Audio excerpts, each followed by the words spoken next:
Assalamualaikum warahmatullahi wabarakatuh. Nama saya Fiana, saya ingin mempresentasikan hasil kelompok kami yang berjudul Pembentukan Instrumen HAM. Pembentukan Instrumen HAM. Pengertian Instrumen HAM di Indonesia dan dasar hukumnya. HAM, hak asasi manusia, merupakan suatu hak dasar yang dimiliki oleh seseorang dan harus dilindungi secara hukum. Hak yang dimaksud di sini seperti hak untuk hidup, hak di mata hukum, hak mengeluarkan pendapat, dan sebagainya. Agar hak-hak tersebut tidak dilanggar, pemerintah membuat beberapa instrumen yang dapat melindunginya. Pengertian instrumen HAM. Instrumen HAM di Indonesia berarti alat, sehingga instrumen HAM merupakan satu alat yang dilindungi untuk melindungi hak asasi manusia.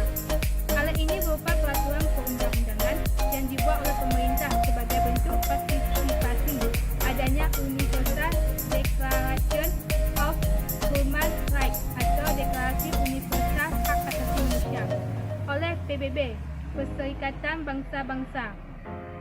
Instrumen HAM perlu dibuat karena banyak jenis-jenis pelanggaran HAM yang marak terjadi.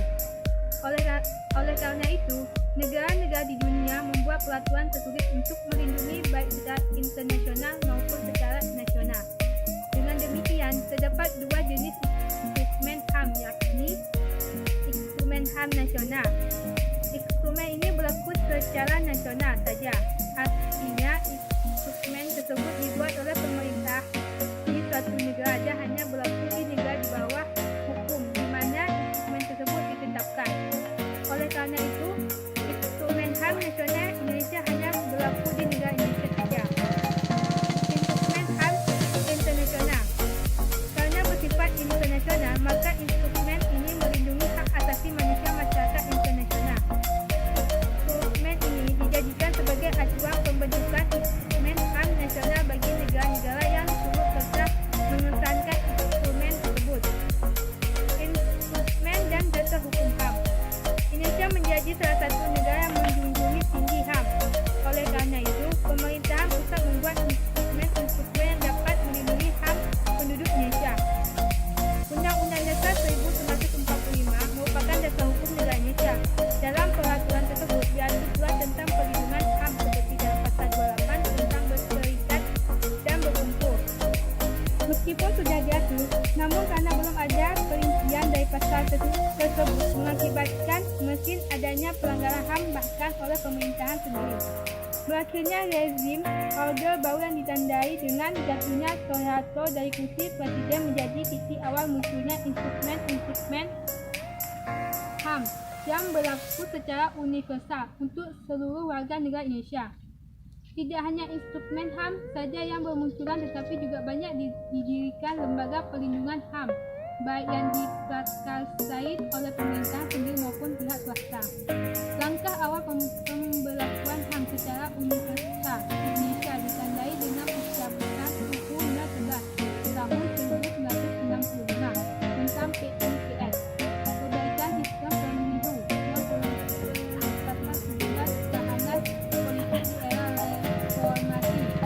Setelah itu, pemerintah membuat berbagai instrumen HAM seperti CAP MPR, Ketetapan Majelis Permusyawaratan Rakyat No. 152 MPR 1998 tentang HAM. Dilakukannya amandemen terhadap Undang-Undang 1945, undang-undang yang mengatur HAM dan peradilannya, serta berbagai ratifikasi hasil konvensi internasional. Berikutnya akan diuraikan berbagai instrumen beserta dasar hukum HAM, adapun di antaranya adalah 1. Undang-Undang Dasar 1945 beserta amandemennya. Bangsa Indonesia menjunjung HAM dan memberi perlindungan HAM kepada penduduknya. Hal ini dapat dilihat dari nilai-nilai dasar Pancasila yang dijunjung dan isi dari pembukaan maupun batang tubuh Undang-Undang Dasar 1945. Namun demikian, terdapat hal-hal yang masuk belum diatur secara jelas dalam ketetapan tersebut sehingga dilakukan amandemen pada batang tubuh Undang-Undang Dasar 1945. Setelah reformasi, Undang-Undang Dasar 1945 mengalami amandemen sebanyak 4 kali, yaitu pada tahun 1999, 2000, 2001, dan 2002 di Indonesia. Tahun 2000 merupakan babakan penting untuk perlindungan HAM. Hal ini